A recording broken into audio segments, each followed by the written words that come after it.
اعوذ باللہ من الشیطان الرجیم بسم اللہ الرحمن الرحیم۔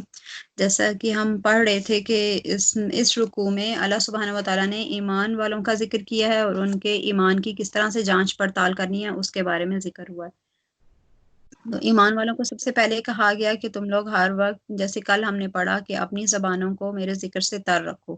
مجھے ہر وقت یاد کرو، تم مجھے یاد کرو میں تمہیں یاد کروں گا، جس کو کل ہم نے بڑی ڈیٹیل میں پڑھا ہے۔ پھر اس کے بعد کہ میری ناشکری نہ کرو، شکر ادا کرتے رہو۔ آج انہیں مسلمان ایمان والوں کو بتایا جا رہا ہے کہ تم صبر اور نماز سے مدد مانگو۔ صبر اور نماز سے مدد مانگنے کے لیے یہ والی آیت پیچھے بھی گزر چکی ہے اور ہم کافی ڈیٹیل میں اس کا پڑھ چکے ہیں۔ وَاسْتَعِینُوا بِالصَّبْرِ وَالصَّلَاةِ، ان کو بنی اسرائیل کو بھی یہی حکم ہوا تھا۔ صبر کے ساتھ کیسے آپ نماز اور صبر کے ساتھ جب بھی کوئی مصیبت آئے، جب بھی کوئی مشکل آئے تو واویلا مچانے کی بجائے صبر اور نماز کے ساتھ اللہ سبحانہ و تعالیٰ سے مدد مانگنی چاہیے اور صبر کا دامن ہاتھ سے نہیں چھوڑنا چاہیے۔ کچھ مفسرین نے صلاۃ سے مراد نماز لیا ہے اور کچھ نے اس سے مراد دعا بھی لیا ہے، یعنی دعا اور نماز دونوں کے ساتھ آپ اللہ سبحانہ و تعالیٰ سے مدد مانگ سکتے ہیں اس مصیبت سے نکلنے کے لیے۔ جو بھی مشکل یا مصیبت آئے اس کے لیے انا، جیسے مسلمانوں پر کوئی مصیبت آتی ہے تو وہ انا للہ و انا الیہ راجعون پڑھتے ہیں اور اللہ سبحانہ و تعالیٰ سے مدد مانگتے ہیں، اور اللہ سبحانہ و تعالیٰ صبر کرنے والوں کے ساتھ ہے۔ اگلی آیت میں ذکر ہو رہا ہے کہ جو لوگ اللہ کی راہ میں مارے جائیں انہیں مردہ نہ کہو بلکہ وہ زندہ ہیں، لیکن تم شعور نہیں رکھتے۔ اب شہادت کے بارے میں ہے کہ یہ دو قسم کی شہادت ہے، ایک تو شہادت ظاہری ہے، ایک شہادت خفی ہے۔ شہادت ظاہری جیسے سب کو پتہ ہے کہ میدان جنگ میں جو لوگ شہید ہوتے ہیں وہ ان کو کہا جاتا ہے کہ وہ شہید ہیں، مطلب جو بھی جنگ کرتے ہوئے مارے جائیں ان کو کہا جاتا ہے کہ یہ شہید ہیں، اور یہ شہادت ظاہری ہے۔ اور شہادت خفی کے بارے میں مختلف مفسرین نے مختلف چیزیں لکھی ہیں کہ شہادت خفی مطلب کہ کسی کو زہر دے کر اسے مارا جائے، یا کسی کا قتل کیا جائے، یا دیوار کے نیچے آنا، ایکسیڈنٹ سے مر جانا،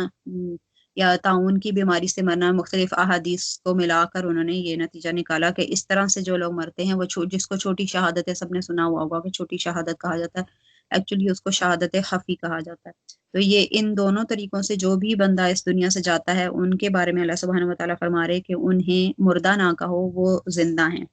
اور اللہ سبحانہ و تعالیٰ کے ہاں رزق کھاتے ہیں، ان کا ہمیں ان کی زندگی کا شعور نہیں ہے، یعنی وہ کس حالت میں زندہ ہیں وہ ہم اس کا اندازہ نہیں لگا سکتے، ہم اس کا تصور نہیں کر سکتے۔ لیکن روایات میں اور اقوال صحابہ میں اور احادیث سے کچھ جو ملتا ہے وہ اس طرح سے ہے کہ وہ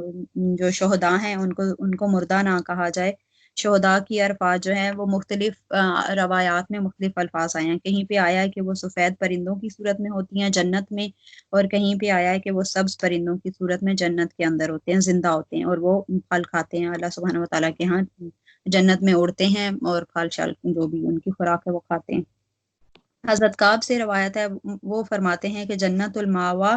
میں سبز پرندے ہیں جس میں شہداء کی روحیں سبز پرندوں کے پوٹوں میں بلند ہوتی ہیں، اور مومنین کے نابالغ بچے جنت کی چڑیوں میں سے چڑیاں ہیں جو چرتی اور گھومتی ہیں۔ اسی طرح آقا کریم صلی اللہ علیہ وآلہ وسلم سے روایت ہے کہ شہداء کی روحیں سفید پرندوں کی صورتوں میں ہیں جو عرش کے نیچے معلق کنادیل میں پناہ لیتی ہیں۔ ایک اور روایت میں حضرت قتادہ رحمۃ اللہ علیہ سے روایت ہے، وہ فرماتے ہیں کہ ہمیں بیان کیا گیا ہے کہ شہداء کی روحیں سفید پرندوں میں معروف ہیں، جنت کے پھل کھاتی ہیں اور سدرہ ان کی رہائش ہے۔ اللہ تعالیٰ مجاہد کو خیر کی 3 خصلتیں عطا فرماتا ہے، جو اللہ کے راستہ میں شہید ہوتا ہے وہ زندہ ہوتا ہے اور اسے رزق دیا جاتا ہے، اور جو غالب آتا ہے اللہ تعالیٰ اسے اجر عظیم عطا فرماتا ہے، اور جو مر جاتا ہے اللہ تعالیٰ اسے رزق حسن عطا فرماتا ہے۔ ایک اور ہے کہ شہداء جنت کے پھلوں کی وجہ سے زندہ ہیں اور وہ جنت کی خوشبو پاتے ہیں جبکہ وہ جنت میں نہیں ہیں۔ مطلب مختلف روایات سے اندازہ لگانے کی کوشش کی گئی ہے کہ وہ ان کی روحیں کہاں رہتی ہیں اور وہ زندہ ہوتے ہیں۔ جیسے ظاہر ہے اس میں قرآن پاک میں اللہ سبحانہ وتعالیٰ نے صاف فرما دیا کہ وہ لوگ زندہ ہیں، انہیں مردہ نہ کہو بلکہ وہ زندہ ہیں، لیکن ہمیں ان کی زندگی، ان کی کس طرح کی زندگی ہے اس کا شعور نہیں ہے۔ ایک اور حضرت عبداللہ بن کعب بن مالک رحمۃ اللہ علیہ سے روایت کیا ہے، وہ فرماتے ہیں کہ رسول اللہ صلی اللہ علیہ وآلہ وسلم نے فرمایا شہداء کی ارواح سبز پرندوں کی صورتوں میں ہیں جو جنت کی قنادیل کے ساتھ معلق ہیں، حتیٰ کہ اللہ تعالیٰ قیامت کے روز انہیں لوٹائے گا۔ امام نسائی حاکم اور انہوں نے اسے صحیح کہا ہے کہ حضرت انس سے روایت ہے، حضرت انس سے روایت کیا ہے، فرماتے ہیں رسول اللہ صلی اللہ علیہ وآلہ وسلم نے فرمایا اہل جنت سے ایک شخص کو لایا جائے گا، اللہ تعالیٰ اسے ارشاد فرمائے گا اے انسان تو نے اپنے مقام کو کیسا پایا؟ وہ کہے گا اے میرے پروردگار بہت اچھی منزل ہے۔ اللہ تعالیٰ فرمائے گا تو سوال کر اور کسی خواہش کا اظہار کر۔ وہ عرض کرے گا میں کیا سوال کروں اور کیا خواہش کروں؟ میں صرف اتنا سوال کرتا ہوں کہ تو مجھے دنیا کی طرف لوٹا دے، میں 10 مرتبہ اللہ کے راستہ میں شہید کیا جاؤں۔ یہ اس لیے وہ کہے گا کیونکہ اس نے شہادت کی فضیلت کو ملاحظہ کر لیا ہوگا۔ یعنی شہید کی فضیلت اتنی زیادہ ہے کہ جب وہ قیامت والے اگلے جہان جب اس سے اللہ سبحانہ و تعالیٰ پوچھے گا کہ تم کوئی خواہش کرو تو وہ واپس دنیا میں آ کر 10 دفعہ شہید ہونے کی خواہش کرے گا کہ میں 10 دفعہ شہید ہوں اور 10 دفعہ مجھے یہ اجر و ثواب ملے۔ اچھا، اگلی آیت میں، اس آیت کو ہم پہلے بھی میں مطلب بغیر اس کے اس ٹاپک کو ہم ڈیٹیل سے پڑھ چکے ہیں کہ لوگوں پر آزمائش، جو مسلمان ہوتے ہیں جو اللہ پر ایمان لاتے ہیں ان پر آزمائشیں آتی ہیں، ٹھیک ہے۔ ہم یہ آیت میں نے ریفرنس کے طور پر ویسے یوز بھی کی تھی، اس ٹائم آپ کو بتائی بھی تھی، لکھوائی تھی کہ ہم تمہیں ضرور آزمائیں گے، کچھ خوف سے، بھوک سے، مال و جان، پھلوں کے نقصان سے، اور آپ صلی اللہ علیہ وسلم خوشخبری دیں صبر کرنے والوں کو۔ اس میں جو بھی مومنین ہیں وہ سارے وَلَنَبْلُوَنَّکُم میں آئیں گے، یعنی وہ ضرور آزمائے جائیں گے۔ تو حضرت ابن عباس رضی اللہ تعالیٰ عنہ سے وَلَنَبْلُوَنَّکُم کے تحت روایت کیا ہے، وہ فرماتے ہیں کہ اللہ تعالیٰ نے مومنین کو خبر دی ہے کہ دنیا مصیبت کا گھر ہے، اللہ تعالیٰ انہیں اس دنیا میں آزمائش میں ڈالے گا، اس لیے صبر کا حکم فرمایا اور انہیں بشارت دی ہے، فرمایا وَبَشِّرِ الصَّابِرِينَ، اور اللہ تعالیٰ نے خبر دی ہے کہ مومن جب قضاء الہی کے سامنے جھک جاتا ہے اور مصیبت کے وقت انا للہ و انا الیہ راجعون پڑھتا ہے تو اللہ تعالیٰ اس کے لیے 3 بھلائیاں لکھ دیتا ہے، اللہ کی طرف سے صلاۃ اور رحمت اور ہدایت کے راستوں کی تحقیق۔ رسول اللہ صلی اللہ علیہ وآلہ وسلم نے فرمایا جس نے مصیبت کے وقت انا للہ و انا الیہ راجعون کہا، اللہ تعالیٰ اس کی مصیبت کی کمی کو پورا کر دیتا ہے، اس کے انجام کو بہتر کرتا ہے اور اس کے لیے نیک صالح بدل بناتا ہے جس سے وہ راضی ہوتا ہے۔ اس میں میرا ایک چھوٹا سا کوشچن تھا کہ مطلب انا للہ و انا الیہ راجعون، ہم تو کسی کی ڈیتھ ہوتی ہے تبھی کرتے ہیں، لیکن اگر کوئی پریشانی آئے تو اس میں بھی یہی پڑھنا چاہیے؟ جی میں آگے بتا رہی ہوں، جب بھی کوئی پریشانی آئے، کوئی چھوٹی سی بھی مشکل آئے، کچھ بھی ہو جو آپ کو ناگوار گزرے، تو ہمیں انا للہ و انا الیہ راجعون اور ساتھ ایک اور دعا ہے جو حدیث سے ثابت ہے وہ پڑھنی ہوتی ہے۔ تھوڑا میں یہ کلیئر کر دوں کہ کون لوگ وَلَنَبْلُوَنَّکُم میں آتے ہیں۔ وَلَنَبْلُوَنَّکُم میں جیسے حضرت ابن عباس نے بتایا کہ تمام مومنین آ جاتے ہیں۔ اس طرح حضرت سعید بن جبیر سے روایت کیا ہے کہ وَلَنَبْلُوَنَّکُم کا معنی یہ ہے کہ ہم تمہیں آزمائیں گے، یعنی مومنین کو ہم آزمائیں گے، اور وَبَشِّرِ الصَّابِرِينَ یعنی جو مصائب پر قضاء الہی کے تحت صبر کرنے والے ہیں انہیں جنت کی بشارت دو، اور جنہوں نے مصیبتوں پر صبر کیا ان پر مغفرت ہے اور ان کے لیے رحمت اور عذاب سے امن ہے۔ وَأُولَٰئِکَ هُمُ الْمُہْتَدُونَ یعنی مصیبت کے وقت وَإِنَّا لِلَّهِ وَإِنَّا إِلَیہِ رَاجِعُونَ کہنے کی وجہ سے ہدایت یافتہ ہیں۔ پھر آقا کریم صلی اللہ علیہ وآلہ وسلم نے فرمایا، یہ حضرت ابن عباس سے ہی مروی ہے، وہ حضرت آقا کریم صلی اللہ علیہ وسلم نے فرمایا کہ میری امت کو ایک ایسی چیز دی گئی ہے جو کسی دوسری امت کو نہیں دی گئی، وہ یہ ہے کہ مصیبت کے وقت یہ انا للہ و انا الیہ راجعون کہتے ہیں۔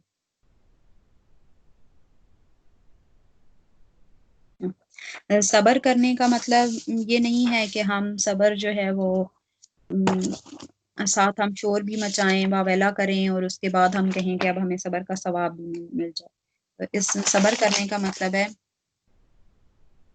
مطلب اللہ ان ساری چیزوں سے جب آزمائے گا تو ہمیں اللہ سبحانہ و تعالیٰ نے صبر کرنے کا حکم دیا، اور صبر کریں گے تو ہمیں ثواب ملے گا، ٹھیک ہے۔ آگے جیسے اس آیت کے اینڈ میں آ رہا کہ اور خوشخبری دیں صبر کرنے والوں کو، جو صبر کرے گا اس کے لیے خوشخبری ہے جنت کی۔ صبر کا ورڈ جو ہے صبر یصبر سے نکلا ہے، اس کا معنی ہے رکنا اور برداشت کرنا۔ صبر کا شریعت میں معنی ہے کہ نفسانی خواہشات کو عقل پر غالب نہ آنے دیا جائے اور شرعی حدود سے تجاوز نہ کیا جائے. ٹھیک ہے، جیسے کسی کی ڈیتھ ہوتی ہے تو ہمارا نفس یہ کہہ رہا ہوتا ہے کہ ہم زور زور سے روئیں، واہ ویلا کریں، یا ہم جیسے کچھ لوگوں کے ہاں رواج ہوتا ہے کہ باتیں کر کر کے رونے کی عادت ہوتی ہے، کہ جس کو بین کرنا کہتے ہیں، کہ اس طرح سے روئیں، یہ ہمارے نفس کی خواہش ہوتی ہے. لیکن اللہ سبحانہ وتعالیٰ نے بین کرنے سے منع فرمایا. آقا کریم صلی اللہ علیہ وآلہ وسلم جب عورتوں سے بیعت کیا کرتے تھے تو اس بات پر بھی بیعت لیتے تھے کہ جب تمہارا کوئی اس دنیا سے چلا جائے تو تم نے بال نہیں کھولنے، تم نے بین نہیں کرنے، جنازے کے ساتھ نہیں جانا. تو جب کوئی مصیبت یا مشکل آئے تو یہ ساری ہماری نفسانی خواہشیں، ان کو اپنے اوپر غالب نہ آنے دیا جائے اور شرعی حدود سے تجاوز نہ کیا جائے، یعنی یہ لمٹس جو اللہ نے بتا دی ہیں ان کو کراس نہ کیا جائے. یہ صبر ہے. پھر صبر کا اصطلاحی معنی یہ ہے کہ اپنے آپ کو اللہ کی ناپسندیدہ چیز سے روک لیا جائے. بے بسی اور لاچاری کا نام صبر نہیں ہے. صبر انسان اپنے آپ کو ثابت قدم رکھے، یہ صبر ہے. ایک اور اس کی ڈیفینیشن یہ بتائی گئی کہ اگر کوئی انسان کسی گناہ میں مبتلا ہوتا ہے اور وہ اس گناہ سے رک جائے اور اس پر ثابت قدم رہے، یعنی رکنے کے بعد اپنے آپ کو اس پر ثابت قدم رکھے، تو یہ صبر ہے.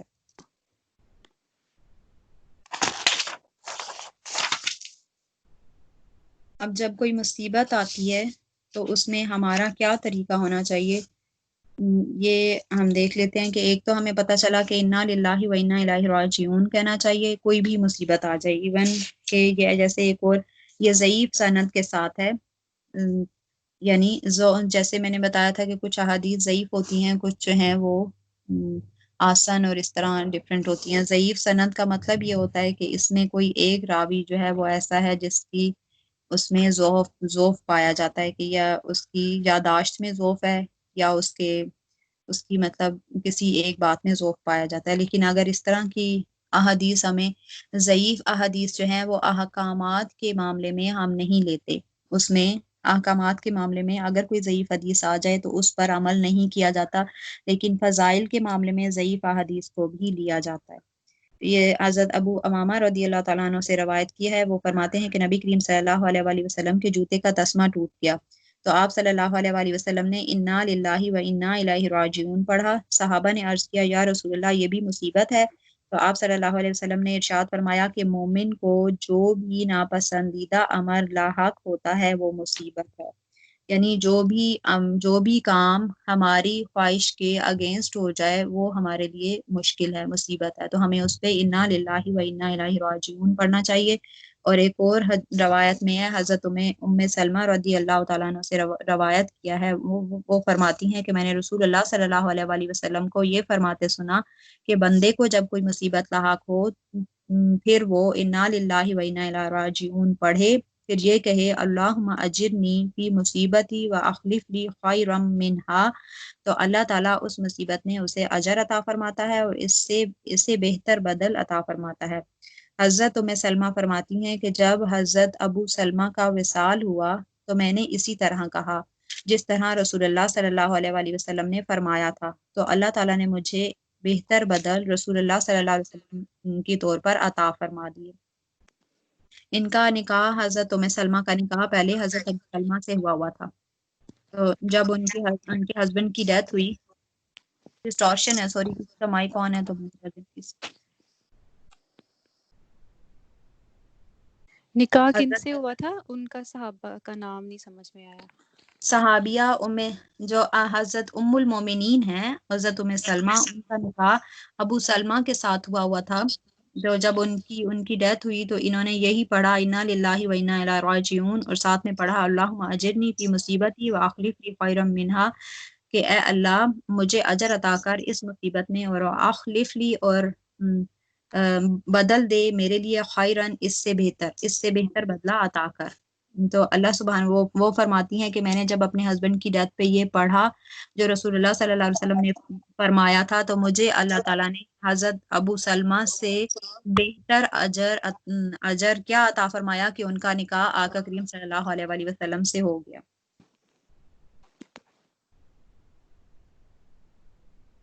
اسی طرح اس میں جیسے مال میں مطلب نفس میں، جان میں، یعنی نفس کا مطلب ہے کہ جان کے نقصان سے بھی آزمائے گا. اب جن لوگوں کے بچے فوت ہو جاتے ہیں ان کا بھی بہت اجر ہے اگر وہ اس پر صبر کریں تو. اس کے بارے میں بڑی تواتر کے ساتھ احادیث ہیں. تواتر کے ساتھ مطلب کہ بہت زیادہ ڈفرنٹ صحابہ نے اس حدیث کو روایت کیا. جب کوئی حدیث بہت تواتر کے ساتھ آتی ہے، مختلف صحابہ نے روایت کی ہوتی ہے، مختلف بکس میں ملتی ہے، تو اس کی اوتھینٹسٹی زیادہ ہو جاتی ہے. اس کا مفسرین جو ہیں اس کا لیول قرآن پاک کی آیت کے مطابق کر دیتے ہیں. مطلب اس کا اتنا اوتھینٹسٹی ہو جاتی ہے جتنی وہ قرآن کی آیت ہے. ویسے بھی ظاہر حدیث اور قرآن میں کوئی فرق نہیں ہے. آقا کریم صلی اللہ علیہ وآلہ وسلم قرآن کے مطابق، اللہ سبحانہ و تعالیٰ فرماتے ہیں کہ نبی اپنے پاس سے کچھ بھی نہیں بولتے، وہ وہی بولتے ہیں جو اللہ سبحانہ و تعالیٰ فرماتا ہے.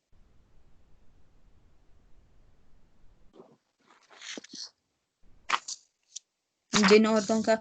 ایک سنا دیتی ہوں کہ حضرت ابو موسیٰ سے روایت کیا ہے، وہ فرماتے ہیں کہ رسول اللہ صلی اللہ علیہ وآلہ وسلم نے فرمایا کہ جب کسی انسان کا بچہ فوت ہو جاتا ہے تو اللہ تعالیٰ فرشتوں سے فرماتے ہیں کیا تم نے میرے بندے کے بچے کی روح کو قبض کر لیا ہے؟ تو فرشتے کہتے ہیں جی ہاں. اللہ تعالیٰ فرماتے ہیں تم نے میرے بندے کے دل کا پھل قبضہ میں لے لیا ہے؟ تو فرشتے عرض کرتے ہیں جی ہاں. اللہ تعالیٰ پوچھتا ہے میرے بندے نے کیا کہا؟ تو فرشتے عرض کرتے ہیں کہ اس نے تیری حمد کی اور انا للہ و انا الیہ راجعون پڑھا. اللہ تعالیٰ فرماتا ہے کہ میرے بندے کے لیے جنت میں گھر بنا دو اور اس گھر کا نام بیت الحمد رکھ دو. ایک تو یہ ہے، اور ایک یہ حدیث ہے کہ جس مطلب مختلف صحابہ کے ساتھ سے یہ روایت ہے. میں چھوٹی والی سنا دیتی ہوں کہ آقا کریم صلی اللہ علیہ وآلہ وسلم نے فرمایا کہ جس کی اولاد میں سے 3 بچے فوت ہو گئے ہوں پھر وہ ان پر ثواب کی نیت سے صبر کرے تو وہ جنت میں داخل ہوگا. ایک عورت نے کہا کہ جس کے 2 بچے فوت ہوئے ہوں تو اس کا کیا حکم ہے؟ تو آپ صلی اللہ علیہ وسلم نے فرمایا کہ جس کے 2 فوت ہوں ان کا بھی یہی حکم ہے. ایک اور حدیث میں آتا ہے کسی نے کہا کہ اگر کسی کا ایک بچہ فوت ہو جائے اور وہ اس پر صبر کرے تو آپ نے کہا کہ آپ صلی اللہ علیہ وسلم نے فرمایا کہ وہ ایک پر بھی یہی حکم ہے کہ وہ بچے جو ہیں ان پر اگر وہ اس پر صبر کرتے ہیں اور ساری زندگی شکوہ نہیں کرتے رہتے کہ ہم یہ ہو گیا وہ ہو گیا، واویلا نہیں کرتے، تو اللہ سبحانہ و تعالیٰ انہیں اس کے بدلے میں جنت عطا فرماتا ہے.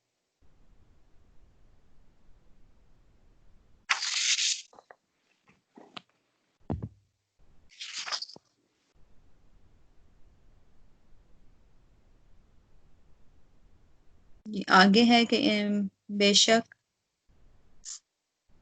یہ ہو گیا. پھر آگے ہے کہ وہ جنہیں جب کوئی مصیبت پہنچے تو وہ کہیں کہ ہم اللہ کے لیے ہیں اور ہم اسی کی طرف لوٹانے والے ہیں. یہ ابھی ہم نے پڑھ لیا یہ والا بھی. یہی لوگ ہیں جن پر ان کے رب کی طرف سے عنایتیں ہیں اور رحمت ہے. یعنی عنایتیں اور رحمتیں یہی ہیں کہ اللہ انہیں جنت میں جگہ دے گا اور ان کے درجات بلند کرے گا اور صبر کرنے والوں کو دوہرا اجر ملے گا. وہ دوہرا اجر کیا ہوگا وہ ظاہر اللہ سبحانہ و تعالیٰ زیادہ بہتر جانتے ہیں. پھر اگلی آیت میں آ رہا ہے کہ بے شک صفا اور مروہ اللہ کے نشانات سے ہیں، بس جو کوئی خانہ کعبہ کا حج کرے یا عمرہ تو اس پر کوئی حرج نہیں کہ ان دونوں کا طواف کرے. اس آیت کا شان نزول کچھ اس طرح سے ہے کہ اس ٹائم کچھ زمانہ جاہلیت میں صفا اور مروہ کی لوگ زیارت کیا کرتے تھے، ٹھیک ہے، اس کا طواف کیا کرتے تھے، لیکن جب اسلام آیا تو لوگ اس سے رک گئے تو اللہ سبحانہ و تعالیٰ نے یہ آیت کریمہ نازل فرمائی. جیسے حضرت عائشہ سے روایت کیا ہے کہ وہ فرماتی ہیں کہ یہ آیت انصار کے حق میں نازل ہوئی. وہ زمانہ جاہلیت میں جب احرام باندھتے تھے تو صفا اور مروہ کے درمیان طواف کرنا ان کے لیے حلال نہیں ہوتا تھا. پھر جب ہم آئے تو انہوں نے رسول اللہ صلی اللہ علیہ وسلم کے سامنے یہ مسئلہ پیش کیا تو اللہ تعالیٰ نے یہ آیت نازل فرمائی. اچھا، اس کے شان نزول میں 2 طرح کی روایات ملتی ہیں. ایک روایت یہ کہ وہ لوگ انصار جو تھے جب وہ احرام باندھتے تھے تو وہ صفا اور مروہ کا طواف مطلب یہ صحیح جو ہے وہ نہیں کرتے تھے، ٹھیک ہے. ایک اور روایت میں آتا ہے کہ جو مشرکین تھے زمانہ جاہلیت میں انہوں نے صفا اور مروہ کے اوپر ایک ایک بت رکھا ہوا تھا اور وہ جو بیت اللہ کا طواف کرتے تھے تو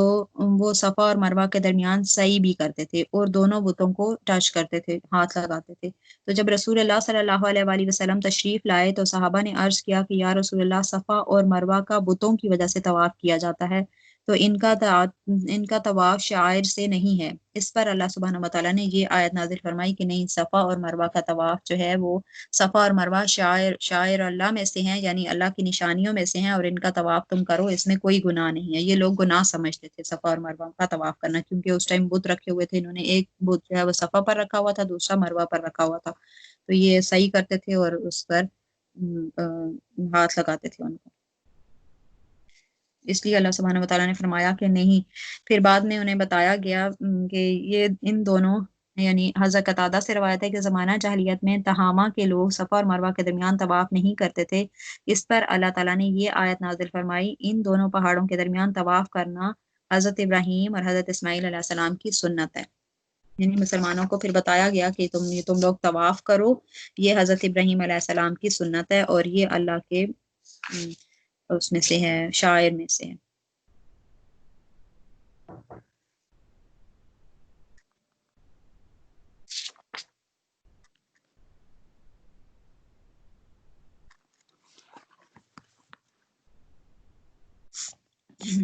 یہ مشرکین تھے جنہوں نے بت رکھے ہوئے تھے نا؟ جی مشرکین تھے، کیونکہ میں اس ٹائم مشرکین ہی تھے، اور جو دوسرے انصار صحابہ تھے وہ مطلب مشرکین شرک نہیں کرتے تھے، تو اس لیے انہوں نے وہ شرک مطلب بتوں کی وجہ سے وہ اس کا طواف نہیں کرتے تھے۔ طواف مطلب کہ چکر نہیں، صحیح نہیں کرتے تھے، جس کو ابھی ہم صحیح بولتے ہیں، یہ نہیں کرتے تھے۔ اور کچھ جو ہیں وہ اس نیت سے نہیں کرتے تھے کہ کیونکہ پہلے ہم شرک کیا کرتے تھے تو ہم تو بتوں کی وجہ سے صفا اور مروہ کی صحیح کرتے تھے، تو اب دائرہ اسلام آ گیا تھا، ہم اس لیے اس کی بھی صحیح نہیں کریں گے۔ اچھا، انہیں وہ تھا نا کہ مطلب یہ ضروری نہیں ہے، لیکن بعد میں پھر بتایا گیا کہ مطلب یہ ضروری ہے، رکا نا یہ۔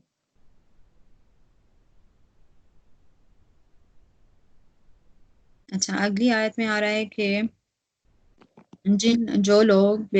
چھپاتے ہیں جو اللہ تعالیٰ نے کھلی نشانیاں اور ہدایت نازل کی اس کے بعد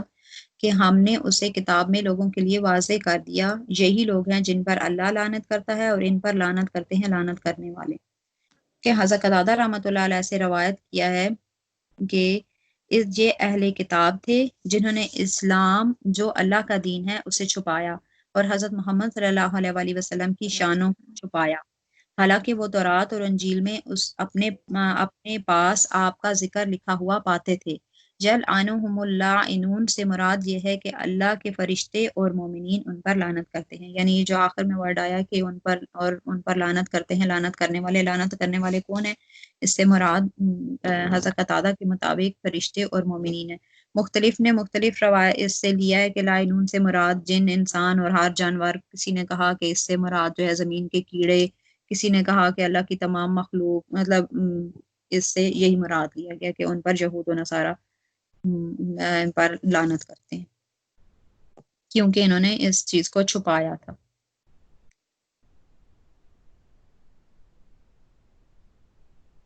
اچھا، ایک اور ہے کہ حضرت معاذ بن جبل اور ڈفرنٹ بہت سارے صحابہ کا نام لکھا ہوا ہے، انہوں نے آگے کہا کہ یہود کے علماء سے تورات کے کچھ چیزوں کے بارے میں پوچھا، پس ان یہودیوں نے ان چیزوں کو چھپایا اور خبر دینے سے انکار کر دیا، تو اللہ تعالیٰ نے ان کے متعلق یہ آیت نازل فرمائی۔ جیسے ہم نے پڑھا تھا کہ آقا کریم صلی اللہ علیہ وآلہ وسلم نے کسی عورت اور مرد نے زنا کیا تھا، تو اس کے بارے میں آقا کریم صلی اللہ علیہ وآلہ وسلم نے یہودی عالم سے اس کا جو سزا تھی وہ اس سے پوچھی، تو اس نے کہا تھا، اگر آپ کو یاد ہو تو اس نے کہا تھا کہ ہم اس کو گدھے کے اوپر الٹی طرف منہ کر کے بٹھا دیں اور چکر لگوائیں، تو آقا کریم صلی اللہ علیہ وسلم نے پوچھا کہ کیا تمہاری کتاب میں اس کی یہی سزا ہے؟ تو اس نے کہا کہ نہیں، ہم کتاب میں تو اور جو اللہ نے سزا بتائی تھی وہ تو اور ہے، لیکن ہماری عورتیں بڑی خوبصورت ہیں اور مرد ان کی طرف جلدی کرتے ہیں ان کی طرف، تو اس لیے ہم نے یہ سزا کر دی۔ تو وہ ان کو اصل جو اوریجنل بات ہوتی تھی اس کو چھپا جاتے تھے۔ اسی طرح آقا کریم صلی اللہ علیہ وآلہ وسلم کی شان اور ان کا ظہور اور ان کی آمد کا تذکرہ اور یہ کہ واقعی نبی ہوں گے، وہ سارا کچھ بھی چھپا جاتا تھے، جس وجہ سے انہیں کہا گیا کہ ان پر لعنت ہے۔ اب اس لعنت میں مختلف مفسرین نے مختلف لوگوں کو کہا کہ کچھ نے جانوروں کو بھی کہا، کچھ نے، مطلب آپ یہ لگا لیں کہ تمام مخلوقات ان پر لعنت ہے۔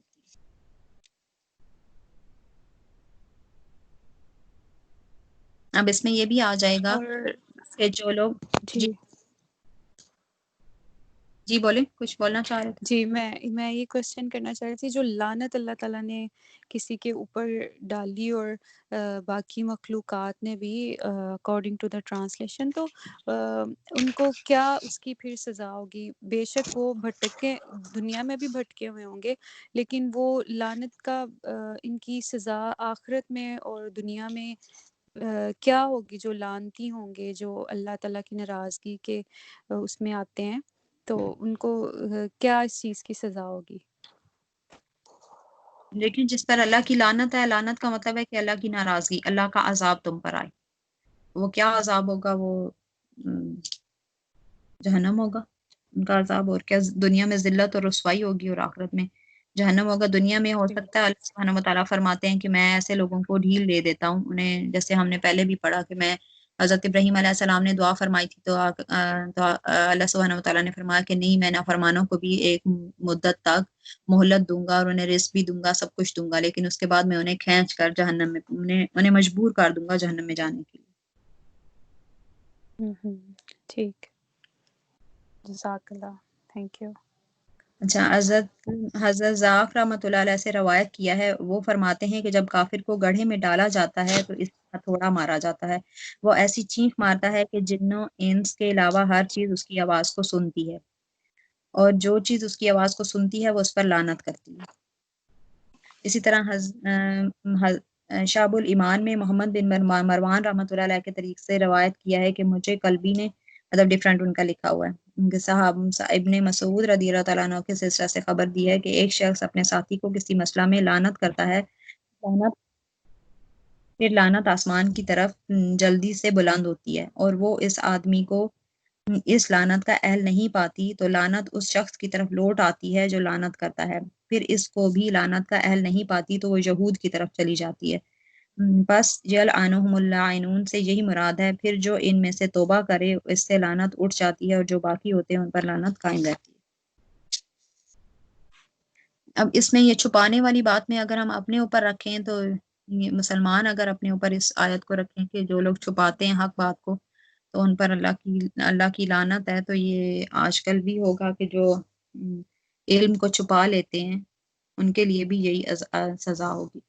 اس کے بارے میں 2-4 حدیث سنا دیتی ہوں کہ آقا کریم صلی اللہ علیہ وآلہ وسلم نے فرمایا کہ جس سے کوئی علمی بات پوچھی گئی جو اس کے پاس تھی، پھر اس نے وہ چھپا لی، تو اللہ تعالیٰ قیامت کے روز اسے آگ کی لگام دے گا. ٹھیک ہے، اب آپ کو ان کی سزا پتہ چلے گی کہ جو لوگ چھپا رہے ہیں، جن پر اللہ نے لعنت کی ہے، تو ان کو کیا عذاب ہوئے گا کہ انہیں آگ کی لگام دی جائے گی. ایک یہ عذاب ہو گیا. پھر دوسرا ہے کہ میں نے رسول اللہ صلی اللہ علیہ وآلہ وسلم کو یہ فرماتے سنا کہ جس سے کوئی علمی سوال ہو اس نے اسے چھپایا تو قیامت کے روز اسے آگ کی لگام دی جائے گی. یہ دوسرے صحابی سے مروی ہے.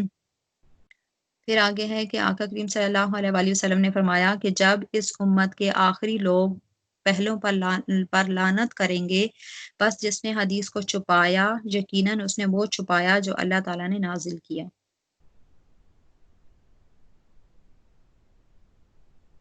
یہ ڈفرینٹ صحابہ کے ساتھ ڈفرینٹ، مطلب یہی حدیث، یہی سزا جو ہے وہ روایت ہے کہ جس نے علم کو چھپایا اس کو آگ کی لگام دی جائے گی. اس کو وہ علم پتہ تھا اور اس نے چھپا لیا، اس بات کو چھپا لیا، تو اس کو آگ کی لگام دی جائے گی.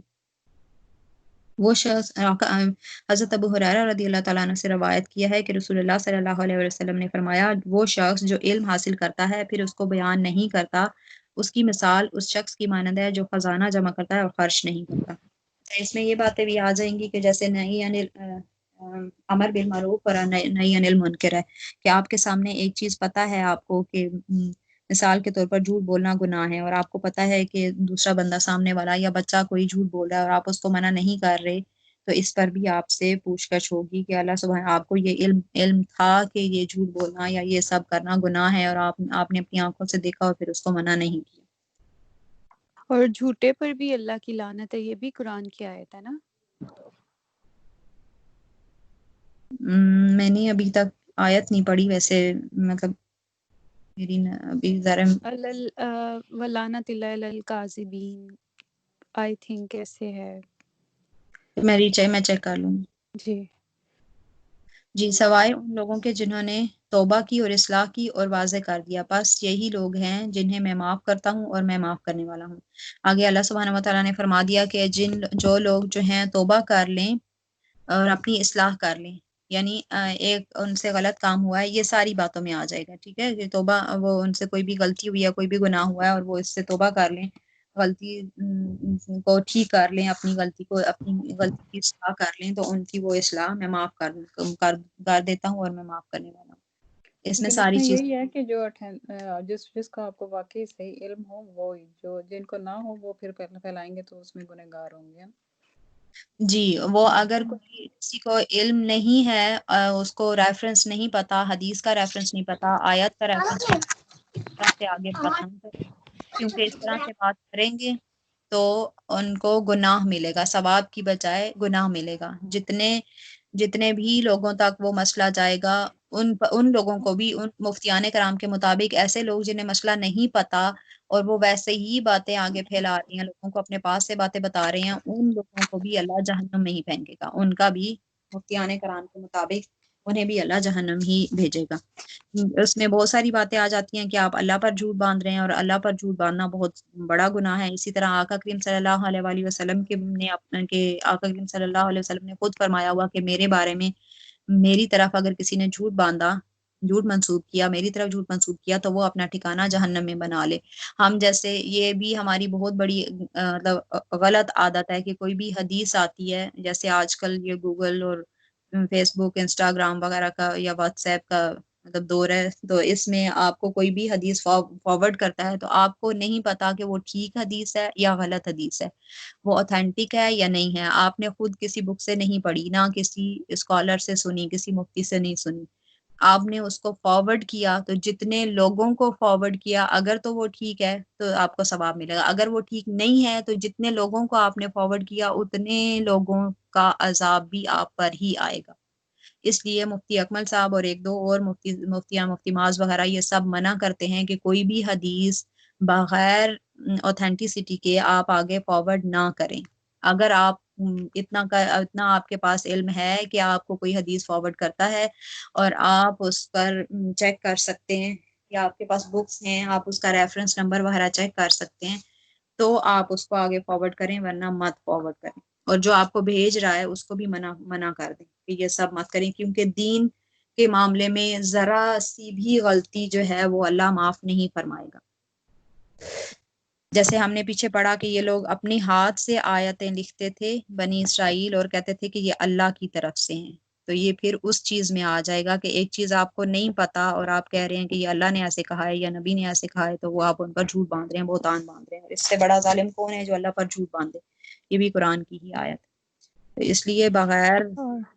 اس کے آپ آگے ان میسیجز کو فارورڈ نہ کریں کائنڈلی۔ ایسے ہی اور ایک جیسے صحابہ سے اور حضرت علیہ السلام سے وابستہ کر کے قوال بھی فارورڈ کرتے نا، کہ قول حضرت علی کا قول ہے اور حضرت حسین کا قول ہے، تو ان کا بھی گناہ ایسے ہی ہے، جس طرح کہ اگر آپ کو حدیث کی نہیں اتھینٹسٹی پتہ اور آپ اسے فارورڈ کر دیں، اور ہمیں نہیں پتہ کہ یہ ان کا قول ہے ایکچولی کہ نہیں، جی، تو اس ہم کا اسے بھی گناہ فارورڈ کر ویسے دیں۔ ہی ہے، اس کا بھی گناہ ویسے ہی ہے، کیونکہ آقا کریم صلی اللہ علیہ وآلہ وسلم نے فرمایا کہ میں اور مولا کائنات یعنی حضرت علی رضی اللہ تعالیٰ عنہ یا حضرت علی علیہ السلام جو ہیں وہ ایک ہی نور سے پیدا کیے گئے ہیں، ٹھیک ہے، تو ان کا درجہ صحابہ سے بہت اونچا ہے، حضرت مولا کائنات اور اہل بیت کا، تو آقا کریم صلی اللہ علیہ وآلہ بالکل وسلم کے ظاہر ہے وہ اہل بیت ہیں، تو ان کی طرف بھی کوئی جی جھوٹ جی کرنا یہ گناہ ہے۔ اور ایک اور ٹائپ کے میسیجز آتے ہیں، وہ بھی میں باتوں میں آ گیا تو وہ بھی میں بتا دیتی ہوں۔ جیسے کوئی میسج کرتا ہے کہ ہم نے آیت کریمہ سٹارٹ کیا ہے فلاں مشکل کے لیے، جیسے آج کل آ رہا ہے کہ کورونا کے لیے ہم نے آیت کریمہ سٹارٹ کیا، تو آپ اتنی دفعہ پڑھ کے آگے فارورڈ کر دیں، 3 دفعہ پڑھ کے آگے فارورڈ کر دیں تو یہ ختم ہو جائے گا۔ تو اس طرح کے میسیجز پہ مفتیان کرام بہت سخت ناراضگی کا اظہار کرتے ہیں کہ یہ بے ادبی ہے۔ ایک تو آپ کو پتہ ہی نہیں ہے کہ کس بندے نے سٹارٹ کیا ہے، اور آپ کو پتہ ہی نہیں ہے کہ ایک ہی میسج بار بار ڈفرینٹ لوگوں کو جا رہا ہے، یا جس بندے کو جا رہا ہے اس کو آپ کوئی اس طرح کی آیت بھیج رہے ہیں یا یہ پڑھنے کا کہہ رہے ہیں، اور وہ ناپاکی کی حالت میں ہے اور اس نے اس کو پڑھا، یا تو اس میں بہت ساری باتیں آ جاتی ہیں، بے ادبی کا عنصر زیادہ ہے، تو اس لیے اس طرح کے میسیجز بھی آگے فارورڈ نہ کریں۔ یہ بھی میسیجز ہوتے ہیں، یہ ایک چیز اتنی دفعہ اس میں الہی پڑھ لیں تو آپ کو بڑی گڈ نیوز ملے گی، اور یہ وہ آ تو جاتے ہیں، پھر بندہ سوچتا ہے اب ان کا کیا کرنا ہے، تو ان کا کچھ نہیں بس کرنا چاہیے، اگنور واپس کرنا چاہیے۔ نہیں، ان کو اگنور نہیں کرنا چاہیے، واپس ان کو میسج کریں کہ پلیز اس طرح کے میسیجز کر کے نہ گمراہ ہوں نہ ہمیں گمراہ کریں۔ ہمیں کیا آپ نے گمراہ کرنا ہے، آپ خود ہی گمراہ ہو رہے ہیں کہ اللہ سبحانہ و تعالیٰ کا دین جو ہے وہ اتنا، مطلب اگر اتنا ہی سستی خوشی اور اتنا ہی سستا ملتا ہو جنت یا سارا کچھ، تو صحابہ کو اتنی بڑی بڑی قربانیاں دینے کی کیا ضرورت تھی، یا اولیاء کرام کو اتنا سب کچھ کرنے کی کیا ضرورت تھی۔ اللہ سبحانہ و تعالیٰ قرآن میں ہی فرما رہے، اللہ سبحانہ و تعالیٰ قرآن میں ہی فرما رہے کہ کیا تم نے یہ خیال کر لیا یا تم نے یہ گمان کر لیا ہے کہ تمہیں ایسے ہی جنت میں چلے جاؤ گے، حالانکہ تم پر وہ حالات نہیں آئے جو تم سے پہلے لوگوں پر آئے تھے، اور نبی اور وہ لوگ اور ان کے ساتھ نبی پکار اٹھے کہ کب آئے گی اللہ کی موت، مطلب ان پر اتنے سخت حالات آئے تھے، اس کے بعد وہ لوگ جنت کے وارث بنے ہیں۔ تو تم لوگوں کا کیا خیال ہے کہ اتنی دفعہ اللہ لکھ لو تو تم لوگوں کو جنت مل جائے گی، اور باقی معاملات کا تمہیں اور اللہ کے احکامات کا پتہ ہی نہیں ہے، نہ نماز کا پتہ ہے، نہ وضو کے طریقوں کا پتہ ہے، نہ پاکی نہ پاکی کا پتہ ہے، کسی چیز کا نہیں پتہ۔ تو یہ سب اس طرح کے میسیجز سے پرہیزی کرنی چاہیے۔ آخر دعوانا الحمدللہ رب العالمین۔